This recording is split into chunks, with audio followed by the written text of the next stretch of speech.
What's up, guys? New to my channel, hit the like and subscribe button. This video is on the difference between cocaine and meth and snorting them. Why? Because, well, my name is Eric. I'm a recovering addict when it comes to alcohol and cocaine. I am diagnosed with ADHD, PTSD, GAD, and MDD. I also lost a wife and a father to suicide. And I like to share as many tools and experiences as I can, especially when it comes drug related, for the person out there that has a family member that is abusing drugs. Because if you don't understand addiction, you don't understand what this person is going through. So the difference between meth and cocaine, both are tremendously dangerous and highly addictive drugs. Cocaine has a different stigma than what meth does. Cocaine has more of that rich person drug. It's that celebrities do it. It's that party drug. To me, it was a nightmare. I was doing 1 to 2 8 balls of cocaine a day. I mean, that's 3.5 grams. So, I mean, I was almost doing almost 8 grams of coke. I mean, because you got a dealer who puts a little bit more in, or they just cut it up a lot more.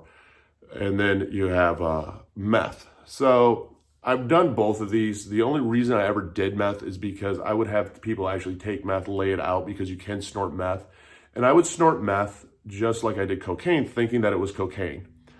Well, big differences between the two is, one, the textures and how they look is different. I mean, you have to look up close. I mean, just from a distance, you see two baggies. A lot of times meth is kind of a white color or a yellowish color.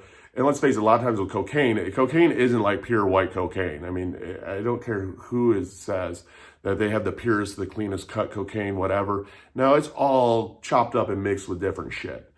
I hate to say it. It doesn't matter. I mean, I've seen cocaine that's had like blue tints to it. You got these two baggies though, and it's both kind of a powderish type-ish form, where meth is little crystals. The thing is when it comes to an addict, a lot of times we don't even realize, and I didn't even realize when I was doing meth. I only did meth 3 times. And the only reason I ever did it is people would lay it out like a line of cocaine, tell me it was coke, and I would snort it. Snorting the two, I mean, there was huge differences. Snorting cocaine, it had a different feel to it, almost like a chlorine. I mean, you could like taste in the back of your throat when you did that. You could taste the chemicals in it that was used to make the cocaine. But it would go up, it would instantly numb my gums. I could feel it going down. I could feel in my teeth, that numbness in my mouth as it locked up. It was this euphoric feeling, this, oh my God, here it is, kind of rush feeling. Being ADHD, it would slow me down. Actually, stimulants do slow you down. If you look up meth, it actually says it has 2 purposes. One is weight loss, and the other one is ADHD. There is actually and it is still prescribed, a legal version of meth. Meth, on the other hand, are crystallized. Snorting meth, when you're snorting it, you can snort it just like you do coke, but it feels like you're snorting and putting down glass shards. I mean, you can feel this shit tearing up. Instead, you start to tear up in your eyes. This whole nostril, I always do my right because that was the nostril that I pretty much blow out first. This whole nostril, you could feel it burn. You could feel it all into your sinuses, this thing going down. And it didn't give you the same kind of numbing feeling on your gums. It didn't give you the same kind of feeling on your tongue, the same kind of locked jaw. And it instilled a form of panic in me. The fortunate thing for me is that I didn't get hooked to meth. To me, it was a very, very scary drug. Even cocaine, quite frankly, both of these drugs terrify the shit out of me. Cocaine in the aspect of, if I do it again, I'm probably going to die. And meth in the aspect that I didn't want to be doing something that was created in somebody's bathtub. I mean, that was my thought process behind it. Both of these drugs are not attractive drugs unless you are an addict. And trying to, especially if you have our brain of addiction, of how we work, that we just can't have enough. I mean, this kills you. I mean, that's the bottom line. It kills you. That meth going down, I mean, you feel it cutting it up. When I would do cocaine, I would be enjoying it. I enjoyed that experience. That's what made it so dangerous to me, because I enjoyed it. That I could sit, I'd play Scrabble, and I could go and I could function in a sense. When I did meth, I beat myself up a lot. Like, as soon as I did, I knew what it was. Fucking party's over, I'm out. The problem that I had is I could sleep on both of these. Being ADHD, just like now, I mean, I take Adderall, and some people say, hey, you're sober, because if you look at the big book out there, that if it is medical for treatment of mental illness, that you are sober still. I get other people that say, fuck you, you're not sober, whatever. But Adderall, when I take it, I can sleep. Cocaine, when I took it, I could sleep. Meth, when I took it, I could sleep. So that's one of the hard things to even find out if somebody is a meth addict or a coke addict, because you hear these people up all night staring at the windows seeing these visuals and all of this. Well, I never experienced that. Like, the only experience I ever had when it came to visuals with meth is when I shut my eyes, I would see shit. Mine was always, and it's very vivid. Mine, for whatever reason, shut my eyes. It was like a bed with a bunch of toys on it that were the wind up, like Clappy Bear toys and shit. And they'd all be banging their cymbals and all this, that would keep me up. And I'd literally be having my eyes closed, telling them to shut up, that I need to go to sleep. And eventually I'd fall asleep. I mean, that was the scary thing with meth, is that I could sleep on meth. I mean, I would remember at a party, I ended up passing out, fell asleep. One of those where they gave me meth to snort and didn't realize it. I ended up waking up the next morning. Of course, I felt like shit. I go out there, and the other two people were up all night long. Guitar Hero, all that bullshit. I mean, that was the difference, where they didn't even realize how much, that I actually even snorted it, because they're like, how the fuck did you sleep? Oh, I'm ADHD. It does affect us differently. So if you think that somebody's on, using meth and they are sleeping, they still could be using meth if they're ADHD. I mean, that's the reality of how these drugs work with us. The highs were different highs.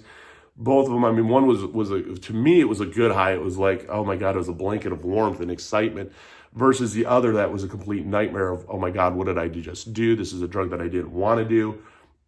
I was a picky addict at that time. I didn't want to do this shit. Like, no. Why did I do this? I'm beating myself up. I'm never going to do this shit again. Of course, never got into any kind of program, so I would just keep doing the drugs. And that's the dangerous thing with addiction. Both of these drugs, I had bad experiences with both in different ways. I mean, if you're struggling out there with addiction, and you have somebody in your life that has addiction and is fighting addiction, I mean, the best thing that you can do is support and don't enable. I mean, there's a big difference between support and enabling. I mean, supporting is just being there for them, where enabling is doing things for them that they should do for themselves. And the big thing is, when it comes to addiction, is if the addict wants to get sober, you got to let them hit rock bottom to get sober. I mean, you tell them to get sober, hey, I want you sober, or if you don't get sober, I'm going to leave you. Ain't going to do shit. I don't fucking care. Fucking our addiction's more important than everything else in this world, until it destroys us, until we get to that point. And there's a lot of truth to it, man. You hit rock bottom. You hit rock bottom, and you decide, I'm sick and tired of being sick and tired, and you start seeking and asking for help. But when it comes to anybody that is struggling with addiction in your life, if they are an addict, the most important person to take care of isn't that addict, it's you. Protecting your mindset, protecting you as a human being. And that might mean just kicking them out of your house. That might mean, breaking off a relationship. That might mean a lot of different things. But that you're the most important, and that you being there and you giving them money, or you letting them have a place to sleep, or you paying for their bills, all that does is enable them, feeds that addiction, and makes it even worse. So even though you think you're helping them, you ain't. No. But you got to take care of you. And that's also why there's even Al-Anon out there. I mean, if you deal with an alcoholic addict, Al-Anon is based around alcohol. But I suggest Al-Anon to everybody, because it at least gives you that idea of what addiction is like. Because it's not when it comes to even like cocaine, and it comes to meth, it comes to alcohol, sometimes all it takes is that in our hand. It's not even snorting it to get us to that point that we are on. That different animal, that different beast comes out, and it's destructive. So if you are struggling out there with addiction, I mean, down below I do have links to NA and AA. If you're struggling with a family member that's addict, I have a link down below to Al-Anon.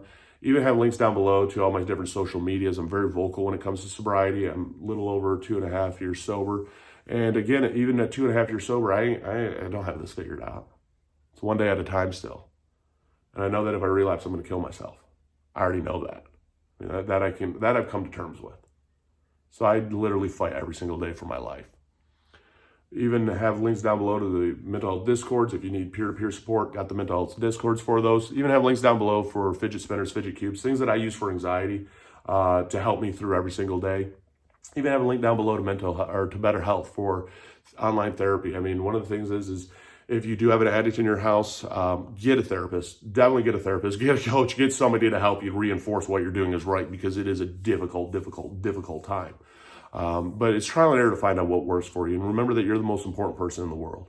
If you haven't hit that like and subscribe button, hit the like and subscribe button. Let's do this together. You're a BAMF. You're a badass motherfucker. You made it through 100% of your worst days and make it through 2 today. and we got this.